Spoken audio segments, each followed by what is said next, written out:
Hi, welcome to Hope in the Light of Suicide. You got me laughing. I'm Tammy White. I'm the founder and CEO of the Bobby White Foundation.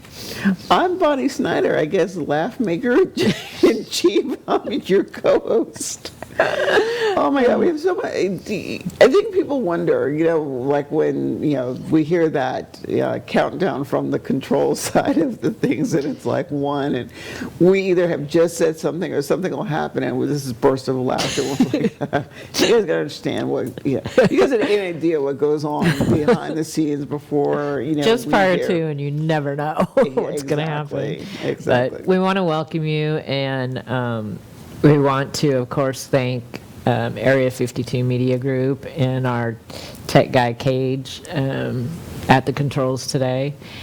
And also our sponsor, DeLynn Gaston with the mortgage firm, the best mortgage person. Of course, I'm biased, and you're biased. But, and not unapologetically biased. No, not at all. We want to thank them for their support and their love. Otherwise, we wouldn't be here doing this every week. Almost every week, mostly every week for the last year and a half. I think even when we're 2.5. It's been 2.5 years. We were talking about that earlier, and and I think even even when we're not here, we're here because there's still stuff that goes on with the show, even though we are not physically in the studio filming. Well, you'll still get a show. Right. Exactly. So, exactly. But anyways, so we're at the beginning of summer. And I texted you earlier in the week and said, "What are we gonna do?" I was just like, I don't know. And you came up with an awesome. We had mentioned it on the last show, and we've never done this before. Done a show like this one before with this theme at this time of year. We haven't. And to your point, it's interesting. I was trying to, figure out, how do you segue from, our last show where, it was totally dedicated to Patrick because, we were filming on his birthday. Mm-hmm. And, I'm like, how can I do this? So I think, last week's show, the last show and then this one, it is a little bit of a departure from what we typically do. However, it continues with the flow and the reason why we do what we do. Well, and it's not totally. It's just a time of season that we haven't typically focused on. Right, and when I say departure from what we typically do, I think what I'm looking at is there are times where we. I don't think we've ever expanded like this. I don't think we've ever done a total dedication show before that I can think of. Yeah. Nah, not totally. Yeah, we've never had a total dedication. Yeah. We've had a remembrance and this, that, and the third, but I don't think we've ever had a total dedication. But then we've never had a taping that fell on that person's like Patrick's birthday. Right. Yeah. So, in looking at this, I was tickled. Because I'm on a medical break from work because of the knee, not because I was the sickness, not the COVID sickness, but I was on a knee break. But as I was, looking at, so when you text me, it was like, so what do you want to do for the show? And I was like, whoa, let me think about this for a moment. And I did think it was very appropriate that, we focus on, going into summer, because you're right, we've never done a show that was dedicated to the different theme. Well, actually, let me take that back. We talked a lot about the holidays because we do the holidays. We have and springtime, and we've done anniversaries, but we've never. You're right. We've never done summer because I think most people don't think about summer and, as a focus time for grief, because again, it's not the holidays, it's not. But, to kind of kick this off, and thinking that, when we're thinking about summer like the holidays, is that our emotions, can tend to become a little more intense, because, here, how many times have we heard people say, I'm out, I'm having a good time, and, oh, wait a minute, I feel guilty because if I'm having a good time, am I, what's the word I'm looking for? I hate when I lose words like this. It's too harsh of a word, but disrespecting. That's the memory, the word I was looking for. To me, it's too harsh of a word. It is a harsh word, but it's funny. I was like, "What's the word I'm looking for?" And then when you said disrespect, it was like, "That's the word I'm looking for." Because I wanted to, hit on that word. I'm disrespecting the memory of the person that I lost. How many times, we said, on the show, or people were talking about, like, I'm somewhere and I'm having a good time, and then it's like, how dare I have a good time? Mm-hmm. This person, you don't have this person is not with you anymore. And that's what typically summertime is kind of like about. People are gathering together and having barbecues, mm-hmm. or, going to the beach or going out on the boat. Of course, in Florida, it's almost summertime year round, but it's still, the kids are out of school, so, and I did notice a gal that we had on the show a few weeks ago, Joan, who lost her daughter, it hasn't even been a year, it'll be a year in September, and she's got the grandkids, which is her daughter's, couple of them are two of her daughter's children, and they're going out, they're taking the kids out, which is good, and it's distracting for the kids, and it's kind of distracting partially for her, but then I can see how hard it is too, yes. Because they're doing that and they're having a good time, but it's painful at the same time. It is, especially like you bring up barbecues, and I love a good barbecue just like anybody else, but for me, barbecues have like a bittersweet kind of meaning, and connotation to them, because again, June, it's Pat's birthday, and it was interesting because Patrick was funny. About what do you want to do for your birthday? And again, we've shared this before. And he was like, I don't want to do anything.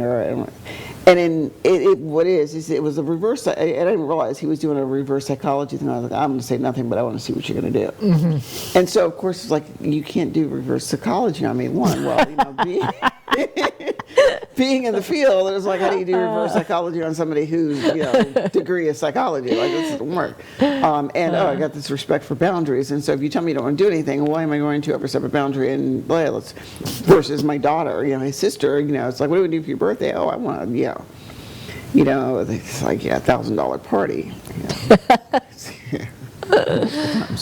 But anyway, when I think about barbecues, one of the last birthday party we had for Patrick, he was like, let's just do a barbecue. And, it was Pat, myself, a couple of his friends came over, my daughter, her kids and whatnot. It was very interesting because it rained that day. And, we're like, this sucks. And I'm thinking, this sucks. We're going to have this barbecue on his birthday and it's raining. And so what we did is we took, before I had the grill that I have now, I had this little charcoal grill. But we moved the grill from the back patio to the front of my house and had it sitting like right, like on the inside of the garage, mm-hmm. just enough where it's in the garage where we're shielded from the rain, but not so far into the garage that we're, you're going to get smoke inhalation. Exactly. But I remember, Patrick saying that was like the best birthday party ever. It was small, it was intimate, and I was like, really? And so we've, taken to every year, during his birthday, it's like that was his. So that's how kind of we honor. But again, as we're talking about summer and whatnot, much like everything where we're dealing with grief in these psychological toll it takes on us. I mean, again, we're thinking that, for this particular show, let's, talk about some tips and some ideas on dealing with, summertime grief, and, how different people process it, and, again, how, we're looking at it from the time, from the aspect of, a bunch of other people, we look at people, running around, hoop and hollering and having a good time, and we're like, I wish that I could, hoop and holler like that. But at the same time, recognizing that, it's okay to hoop and holler. It's okay to, it's not disrespectful or not honoring, the person, that's gone. Because, as a cousin said to me, you're still here. You have other kids, and at the time, I'm like, did I really appreciate, it's like, I appreciated what she was saying to me, because I know the spirit in which she meant it. At the same time, Right. It's like, I don't want to hear this right now. Like, yeah, I get it. And we'll talk about this. And so, it talks about, planning, or we're going to talk a little bit about, planning and just getting through, how do you deal with, again, with summertime grief. Kate, do you want to pull up we'll go ahead and start with that, the images from the PowerPoint. Yeah, there we go. So, again, our show today, we're going to focus on, summertime grief during summer celebrations, because as you said, because people are going to the beach. You get 4th of July coming up. Yes. Right, okay, when this show airs, it'll just be the beginning of summer. And you got 4th of July, the first holiday of summer. Right. So let's do our first, the next one. Next slide it is. Number 2. There we go. So it says, don't let other people determine what you should or shouldn't do. And, I think this is a really good tip, because, it says, I can look at you all day long and say, Tammy, you shouldn't blah, blah, blah, blah, blah. And, it's kind of like the joke we have going between us. Who is she to tell me? Right. Like, how does she tell us, like, please don't dictate, my grief timeline. People will, and if I go back to my cousin, for example, this insistence to, he's gone, let it go, move on. Live on. Right. Focus on the fact that you have other children. Yes, I have other children. Or if I do kind of a flip and say, like, from my own perspective, like, the times that I was guilty of telling people what to do, like, I was upset. I will say, yeah, there was a part of me that was upset, but I was trying to process why my daughter didn't visit, didn't come to my house as frequently as she used to. And I was bothered by this, I was kind of upset with her, like, why aren't you coming over? And it wasn't until, a couple of years, it's like we're going to year 4 that Pat's been gone.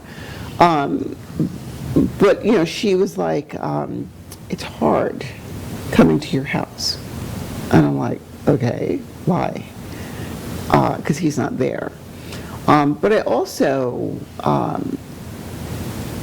had to process, it's when I remodeled Patrick's room, I didn't realize that Patrick wore a lot of ball caps. And we had this chain, and like I said, we may have talked about this before, this chain that hung in his room. He was like, Mom, I need some place to display my hats, because he's meticulous about, his clothing, and everything had to match. And, if the brim of his ball cap, crinkled in any way, shape, or form, the ball cap got thrown away and he got a new one. Or, he'd figure out how to, make it perfect again. Well, anyway, I'd gotten this chain, and we had, fashioned all of his ball caps, and they would hang, like from the ceiling out the corner. And my daughter was like, this is not his room anymore. Like, you didn't hang his caps back up. And I'm thinking to myself, on one hand, I'm like, well, he's not here. And that where don't people tell you what you shouldn't do? And I'm looking at my daughter, I was like, who are you to tell me what I should do in his room? But then I had to sit back and think about it. Well, wait a minute now. It's not about me. It is, now I understand why it was hard for her to come over, because something about the ball caps hanging in his room made it, he was almost like, she said it was almost like I erased him from the house.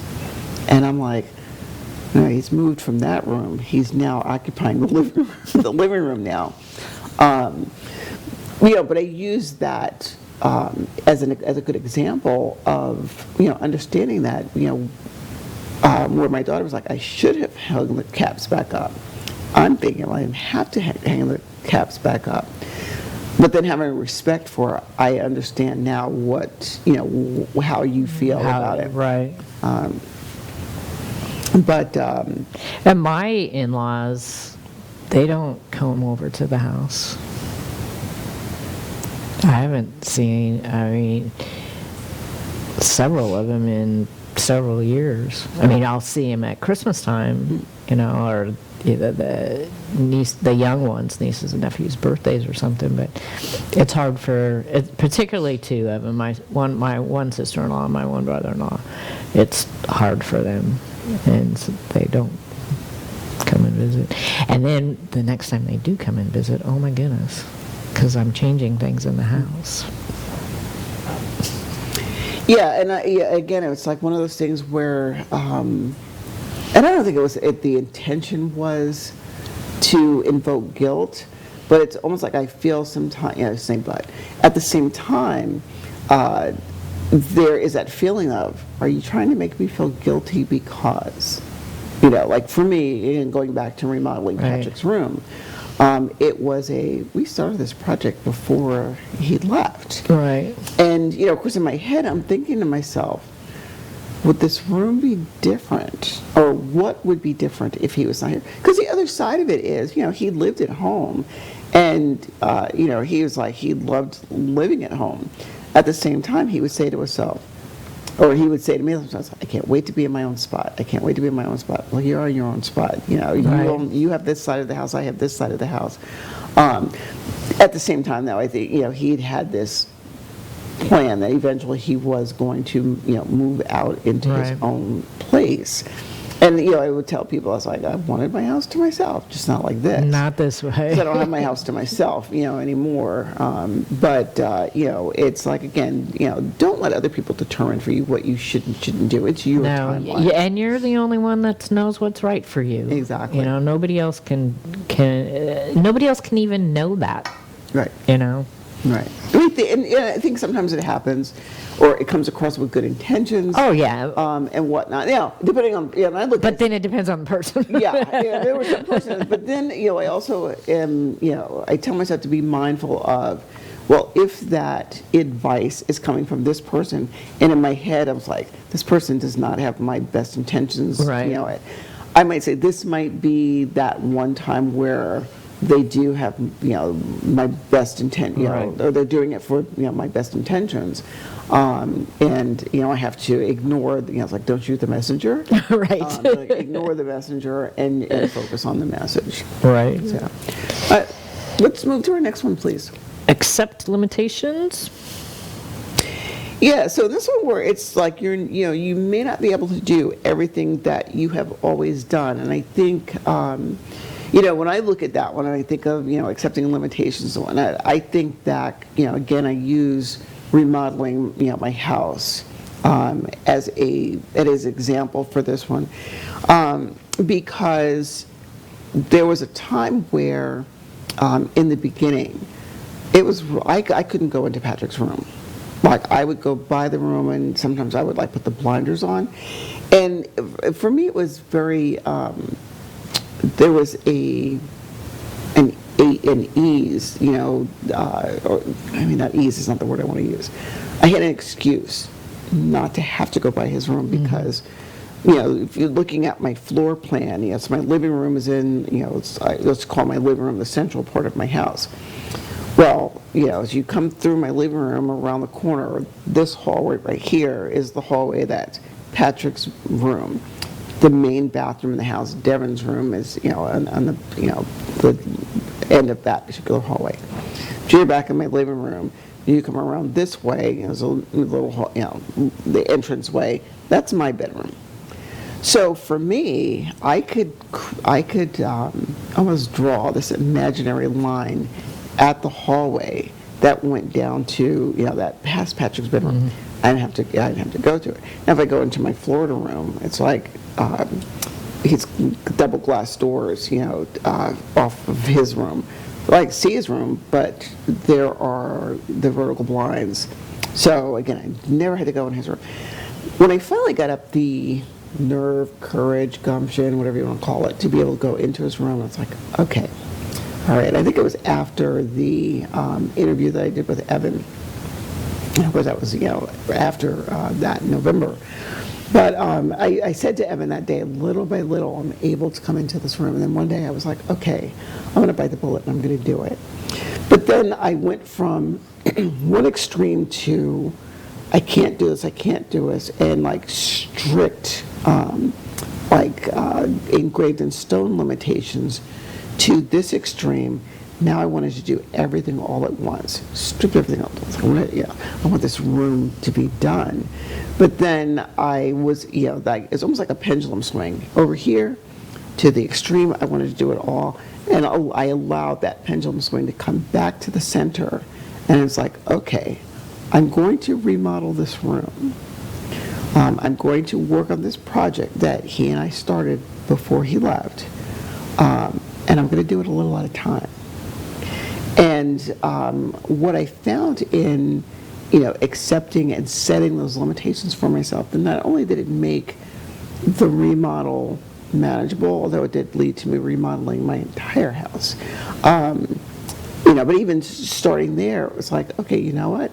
I could do this bit by bit, and it made the project more cathartic than it did putting more stress and angst on me. Than I'm doing this room and he's not here to say, I want this here. Or, I don't want this color. Or, I hope you're okay with the fact that I decided to go with carpeting instead of, the laminate floor, the wood floor that, we had thought about.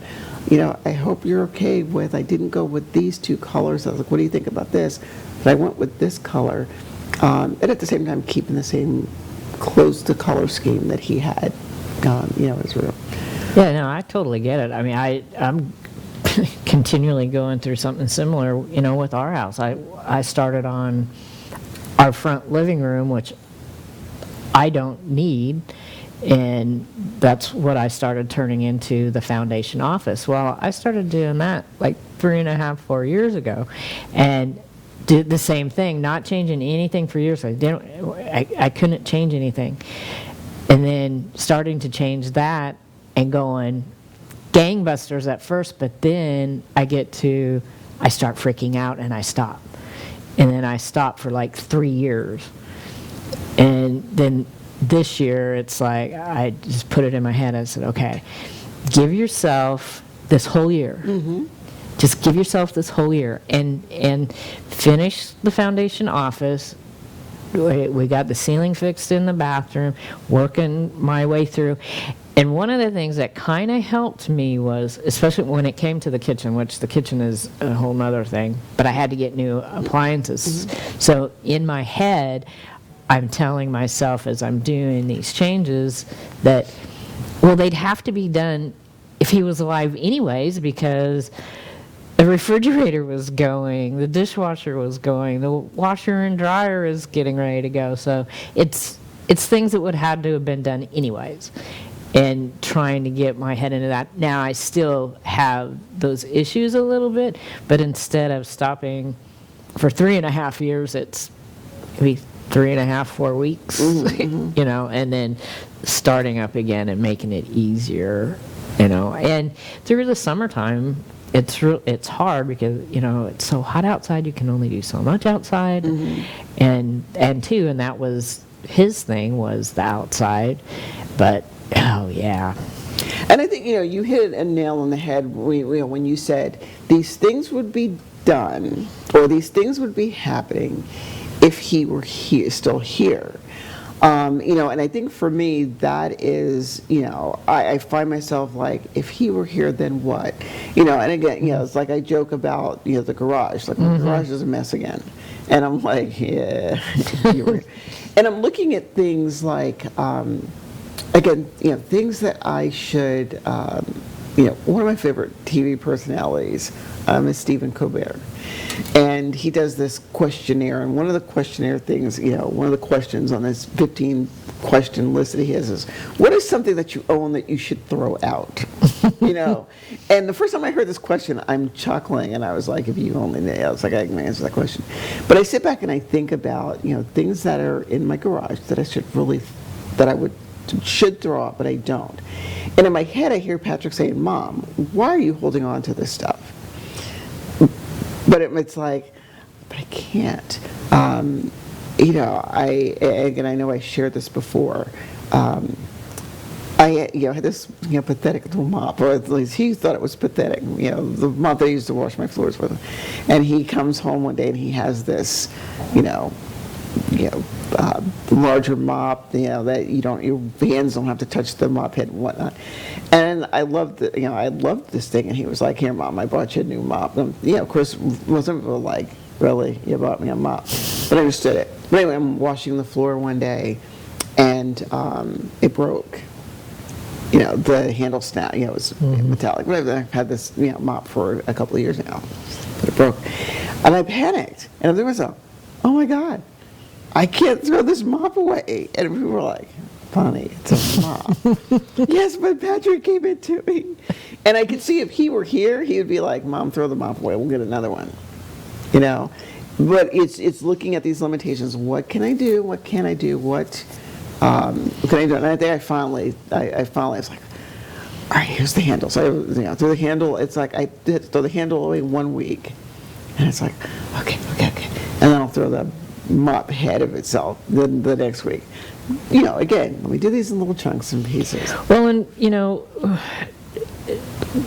accepting the limitations isn't a bad thing. No, it's not. It's so scale back, because even I see friends out doing stuff, having a great time in the summertime, going out to the sandbar or doing whatever. But if you just don't feel it, you don't have to be there to do it. You got to do what's comfortable for you, because we've done it where you go from one extreme to the other, and that doesn't feel good either. Right. And you end up coming all the way back, and your life has changed. It's not going to be that fun in the sun all the time. Mm-hmm. You'll get there in time, in your or even time. when you are having the fun in the sun, it's a little different. Like for me, again, if I think back, like going to the beach, all right? Well, it's summertime, and because, we're in Florida. We go to the beach all the time. Beach yeah. However, when I think about going to the beach, it's like, what was one of the, and I'm looking at what was the last things that I did with, and again, if I think of Pat, or even, if I pull Aiden into this conversation, what are some of the last things I did with Aiden? Oh, they came here. What do you do in Florida? You go to the beach. And I think about, here I am, at the beach. And there were many times that I would go to the beach with friends, and Pat would not be there. But the last time we all went, it was like, remember the last time we were here was when he was with us. And, again, when I'm looking at, changing things that we've done in the past or looking at things differently, it's like, okay, so the change is I'm at the beach, he's not here. What is something that I know that he would enjoy at the beach that, say, I wouldn't typically do, but we would do and honor him? Or even if it's, not at the beach, like Patrick's favorite drink was, one of his favorite drinks was Corona. Really never a fan of Corona. I don't particularly care for beer per se. However, for me, I've made it okay I'm going to have a Corona for Pat, and it's a way of keeping him close. Oh, I do that when I go to the Inn on the Gulf, and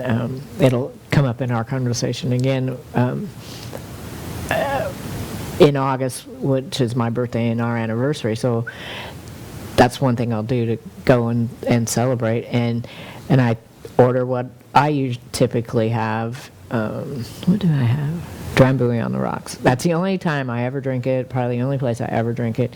But I also order a Budweiser, and I have the Budweiser sat right there. Once in a while, I'll take a sip out of it. Most of the time, it just sits there open until I leave. But I've done that every year, whether it be at In on the Golf, or one time we went with some friends to down the docks in Tarpon. And, there was a bunch of us. It was closer to the time right after Bobby had passed.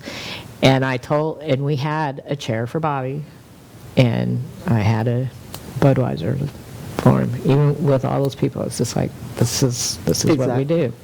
No, and it's nice, and you're right. When we get to one of the other slides, I'm sure that will come up again. Yeah, that's part of it. I had to say it before I forgot it. That's fine. Let's see our next tip, which is be informed before attending events. And what I found with this one is, people don't think about, wait a minute, what do I need to be informed about before I attend events? And what I liked about this one is, knowing who's going to be there, how long are you going to be there, is there anything that I need to do to prepare for the event, or should I not go altogether? And then one thing, again, when I think about, the people that I do things with, my circle of friends, having people that understand and acknowledge when I say, I don't want to do this, or, I'm not feeling this right now, I don't want to go. I did a thing, the other morning, I'm thinking back to our last show, where I was having a mini meltdown in the house. This is going back some years, and it was right after Pat was gone. That same year, I was having a mini meltdown, and I had posted on my page, I'm having a meltdown. And my best friend Craig, he either sent me a text message or he private messaged me, come over now. Come to the house, come over to my house now. And, he's my neighbor, so it's just a matter of me walking out my front door. The joke is 10 paces. Well, he says it's more than 10 paces, it's more like 100 paces. But anyway, but it's, walking out of my house, crossing, my front lawn, the neighbor's driveway, and then, getting, to get into his house. So we're literally that close.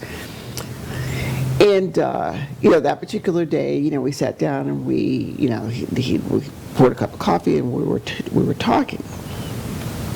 And so, again, last week, I happened to look out. He was on vacation. And I sent him a text message. It's like, when I'm having a meltdown, you're supposed to be at home with a cup of coffee. And, he joked back, as he was, had gone to, Wawa or something. But he joked back and he was like, I didn't see the bat signal. So I'm joking, I was like, and actually, in the translate, it was spelled BST, and I know the S is right next to the A, so I know what happened, and he corrected, and I was like, no, you meant bat signal. But anyway, we joked about this for a while, and when it's like okay to avoid people at events that would trigger, unpleasant emotions is, kind of what this is, the thing it's saying about avoiding events. But anyway, so, he was like, hey, do you want anything from Wawa? And I was like, yeah, bring me a nice coffee, a small one. Anyway, so I walked across the lawn and we're sitting and we were reminiscing about, that time when, he was like, come over. And, so we started talking back and forth about, the day before Patrick left and how people had saw him and said he was off. And, and of course for me, going back to, don't tell people what you should or shouldn't do. Mm-hmm. In, the mental health profession, we tell people like stay away from the coulda, shoulda, wouldas. At the same time, it's impossible not to do the coulda, shoulda, wouldas. Yeah. And, as I was talking about this, the issue is there's a difference between if this dynamic would have changed would this have happened? And being stuck in, I could have changed this dynamic. So there's a difference between the if this, would that. I told her, Yeah, but then it could be, if not now, then when? and that reminds me of when we think back, a few years ago when we had Carl on the show, and we asked Carl, and he was like, Yeah. would we have prevented it for another day, another week, another Exactly. year, and whatnot? And that's what we've had that conversation about Bobby too. Yeah, and I get that, because I was telling, Craig and I were talking about the ability to, I don't want to do something, I'm not doing it. And how did he put it? I said, if I would have looked at you that day and said, no, I don't want to come over. He was like, I don't know that I would have come over. He goes, like back then, we were just, developing our friendship. He goes, I don't know that I would have walked across the lawn and knocked on the door and said, no, you need to come out. And he goes, now, fast forward, here we are 4 years later, and, his son cracked me up. Because he was like, it's funny. He goes, when you talk about my dad, you say that he's your best friend. When he talks about you, he calls you the neighbor. Because we looked at each other. I died. His son is 11. I that's died too laughing. funny. And I'm like, that is funny. He was like, yeah, you call him your best friend. He calls you the neighbor. So that little aside, But anyway, what he was saying is now that, we are each other's best friend, he goes, now if I look at him and say, I don't want to be bothered. He has a key to my house. He was like, oh no, I'd walk across the lawn. He was like, I'd knock on and bang on your door. And I said, no, you'd probably look at me as like, well, I don't care that you're telling me you don't want to talk to me. I got a key, I'll come in. Right. And it was like to see if you're okay. Right. But it does depend on the person. It does. And, too, you got to take time for self-care during this time because, and I've seen it, like, we talk about people going to the beach and blah, blah, blah. Well, Bobby was a land surveyor. So summertime was like the worst time of year for him to work because it was so hot.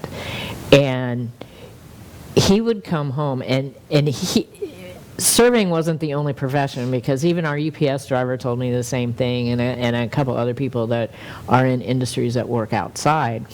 We weren't big beach goers because I didn't think it was fair to go sit in the hot sun on the weekends when he spent the last 5 days or 4 days, 10-hour days in the sun.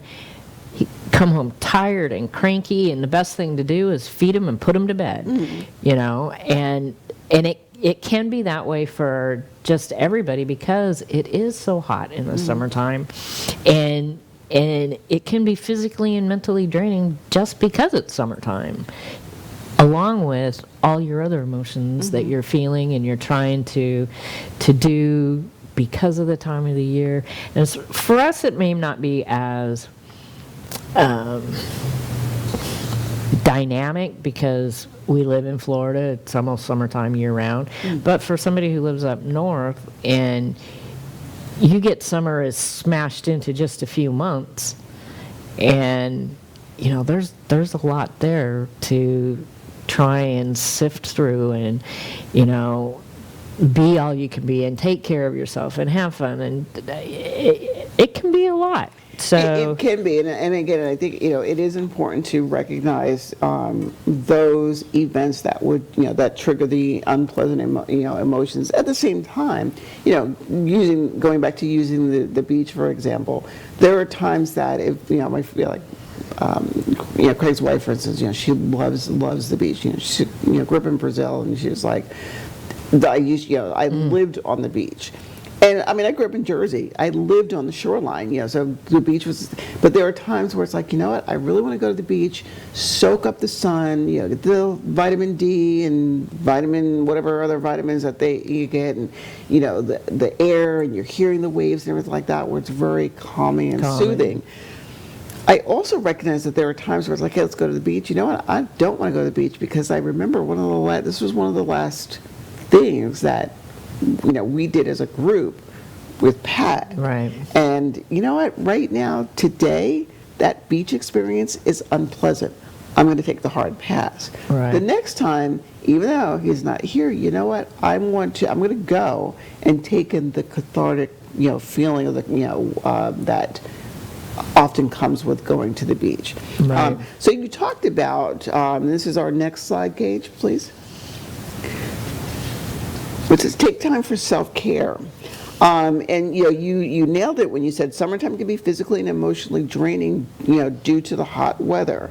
And that sometimes, the more time that we spend outside, and the fact that during the summertime the days are longer, it can be draining when, along with that, you're processing, the emotions that comes along with, having lost someone. And so, when we're talking about, self-care, it's important that, we continue to acknowledge, getting rest, making sure that you're eating, staying hydrated, giving yourself a break, surrounding yourself with a really good support system, and also taking time to recharge. And how we recharge is going to differ from person to person. Like, for me, I'm a loner. I've always been a loner. Yeah, me too. People would look at me and like, you're alone. I'm a popular loner. It's sort of like, yes. I have I have my tight circle of friends. I have a larger, then I have the larger circle of friends. Like, some people look at me like, I can name 100 people that said they know you and they love you. Okay, and I appreciate that, and I love them too. At the same time, I'm still a loner by nature. You enjoy your own time and your own company, and that's my recharge time. And that's the way it was with Bobby and I as a couple. We didn't have to go out and be with people all the time. Which ended up being, I guess, good for me in the end, is we enjoyed just being at home together. And I still am that way because, well, number one, I don't feel like I'm totally alone anyways. I still feel that he's there. But then too, like you, I still have those people you wouldn't think. I've got all these groups I'm a member of, these things that we're always out there doing, with the community stuff on top of, work and everything else. But my alone time is my recharge time too. I like my own company. Well, and I think for me, again, recharging looks different for everybody. Like you, I like, my solitude when I go at home. Like, I walk in my house, I make the quick left turn, I'm in my bedroom, and I would say 90% of the time that I'm in my house, you're going to find me in my bedroom. You're like, don't you use your living room? Well, when I feel like it, I said, but no, I have a TV in my room. I have everything that I need. I will stretch out on the bed, watch TV, and just, Patrick used to look at me and say, so, Mom, are you chillaxing? And I was like, chillax. And I think it was either Patrick or his brother. I think it was Patrick. Was like, the word we used around our house was chillax. I was like, what does that mean? I'm chilling and relaxing at the same time. And I was like, yeah, so I enjoy, or if I'm outside cutting the grass or, doing a project around the house, people are like, but you're working. No, I'm recharging. Right, this is my reset. Or, doing, crafting, or something. So again, it is, acknowledging, who is your support system? Who are those, there's a few people that I have on speed dial. I was not surprised, the different messages that I got from certain people that said, I know today, today might be rough for you. I'm here if you need me. Hey, love you, thinking about you today. And what I love about that, it wasn't the immediate, today is going to be rough. Right. It was acknowledging the potential. Hey, I'm thinking about you just in case. Yeah, but my neighbor, she's the good one for me when it comes to those days. Is she'll call mental health check. where are we at today? And if I didn't answer the phone once during it, we usually talk once or twice a day. If I didn't answer the phone, and she has a really bad bum knee, she would hobble over and break the door down, if I wasn't answering. So it's you have to know and have your support people. Oh yes. Oh yeah. Let's see our next one. This is our fifth one. Find ways to remember and honor your person. And as I was putting this slide together, I was like, I just felt that it's very fitting. To include Patrick and Bobby's picture on that particular one. How you choose to honor the person that that's no longer with us, depending on person. And I was like, I should have put Aiden's picture on there as well. But like one of the ideas that they put on was like lighting a memorial candle. Not all of us are into candles. But it also says, invite, whether it's, children or other family members, to share memories as you light them. And even if you're not lighting candles, again, like if I think about, us getting together, whether it's a birthday or Christmas or whatnot, or, the lost, the lost date,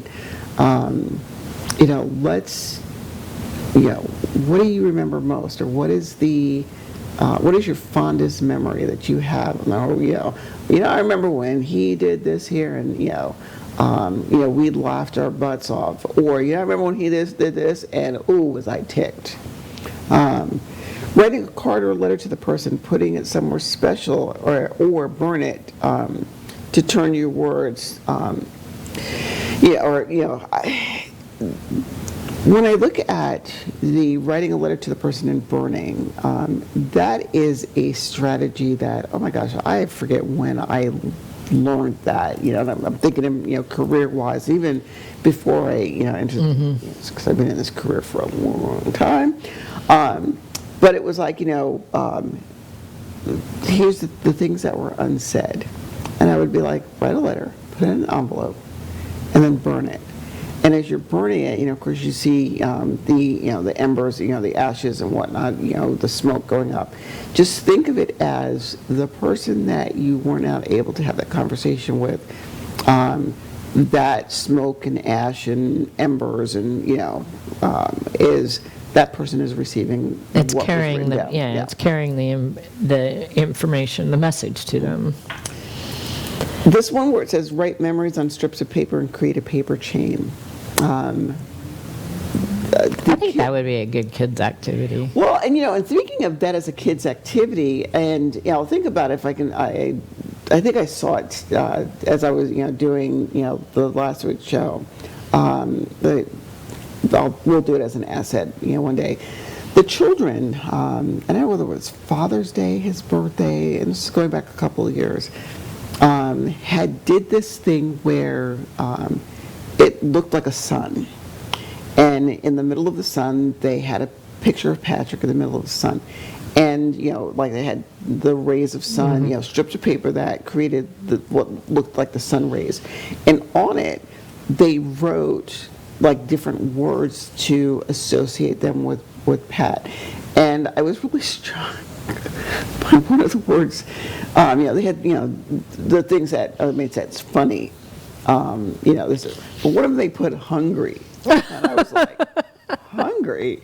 Like, where? And I forget which one of the kids, came up with, had thought of the word hungry. And they were like, Nana, he was always hungry. Like, he was always talking about, I got to get something to eat. I'm ready to, or I would think, I was like, yeah, you're right. I was like, Pat, are you hungry? And he would be like, I can always eat. So yeah. Hanging a special decoration outside in memory of your person, such as a plant or a flag. I do that all the time because I have Bobby's memorial garden, and I change. There's an oak tree in the middle of it that actually the oak tree died, but when we cut it, we left it like 12 feet tall because it has these plants growing up it, and so every season or holiday, I change the little decoration that I hang on a tree. So we got 4th of July coming up, so I got a a wreath that's red, white, and blue, metal stars. Valentine's Day, I have a big heart, that I put on there. A wreath at Christmas time. So I do that all the time. Buy a gift the person would have liked and donate it to charity. Here's what I do, okay? Anytime that I'm somewhere and I see something that is monkey themed, because Patrick, his nickname was my little monkey, I will buy it. And no, it doesn't get donated to charity. It's like I need another monkey in my house somewhere. Right. But I will buy things that are that are either themed. It's either like a stuffed monkey, or I have plates that are shaped like a monkey. Or if I'm in the fabric store and I see a monkey printed fabric, I was like, oh, I've got it. What am I going to make with it? I don't know. But it's a monkey. Greg had bought me a sock monkey cup, and I looked at him and I was like, what's interesting about that sock monkey cup? And I, went to where I have all of my monkey stuff, and I was like, I have that same cup. So I have two of these monkey cups. But still, and even having other people in your life, your support people that whenever I see something that has a monkey, like he brought me a monkey from NASA. Right. But yeah. Setting up a special memorial place at the table during holiday meals. Our family has always done that. We even have a special plate for the people that we have lost. We do that or even if we don't do a memorial, place at the table, again, the kids will be like, oh, let's have a Corona for Pat. Right. Or let's have a, this is Aiden's favorite meal. Let's have this in memory of him. Create a memorabilia table or corner where you can place photos, stuffed animals, toys, cards, food, and other memento. Oh, it's like food. In my house, it's my pot shelf in my living room where his urn is. I have the urn, and then I have the flowers that were on the casket, and then I have the basketball that his friends in Kansas did. But I also have his, a deck of his cards, his dominoes, his favorite cologne. So yeah, it's almost like people are like, what? And I said, no, that's my shrine, to Pat. Food could be an excellent inspiration for memories. Make your person's favorite food. Again, for me, it's the yearly, I'm going to have a barbecue on his birthday. Because that was, what was Pat's favorite food? I mean, food. Food. I can think of things that he didn't really not like. But I also think of, again, as I'm going through his stuff, I found this recipe that he made for lasagna. And there was this thing in my house, with my family. It's like, oh, Nana makes the best lasagna. All right, they're biased. But he made lasagna once, very differently than the way I make it. And I had to acknowledge, y'all like my lasagna, but the lasagna that Patrick made was really, really good. And so I tell myself one day, I've got to find that little notebook that has his lasagna recipe in it and make it one day and say, I'm making lasagna your way as a remembrance. Well, we have, Bobby made this dipping sauce, and I made it one year. I gave the recipe to my to the rest of the family. But for us, again, I'd mentioned that on our anniversary, we would go in on the Gulf. And the first year, actually, that Bobby had passed away for the 4th of July, my thinking was, well, we love to barbecue. We always barbecued, so I barbecued. This is where you need to remember to take it easy. Yes. Because it was the first barbecue that I did on my own, 4th of July, just 3 months after Bobby had passed. And I was on the phone with my sister-in-law, and I turned to go into my house. 25 years I go in and out that door, and I missed the step, and I broke my leg. Isn't that? So Cage, if you could pull up the two. These are my two nieces decorating my cast. I had a cast from my toe to my hips. And yeah, that was me, 4th of July. So they came and they decorated my cast. There's them. See, that's how big that cast was. And then I tell you what, it weighed almost as much as I weighed. But they were so cute. It was their idea that they wanted to come and they had to decorate Aunt Tammy's cast. And you know what's interesting about this picture as I'm looking at it, I've heard you talk from time to time about how big the cast was. And I was like, OMG, now to see it, it's like, that's really a long cast. Well, and the idea was the doctor, and I'd never done anything like this. I didn't want to have a rod put in my leg because he was going to put a rod from my knee all the way down to my ankles.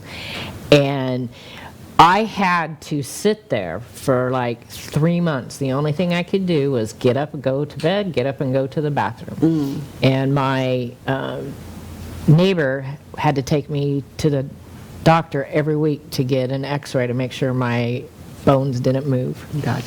Well, let's pop our quote up really quickly. Yeah, let's get our inspirational quote for the summer. Talk to your loved ones as if they were still around. The truth is, they are. Absolutely. I think we all believe that. Yeah, I do. Especially when I randomly find an empty Budweiser beer can in the yard.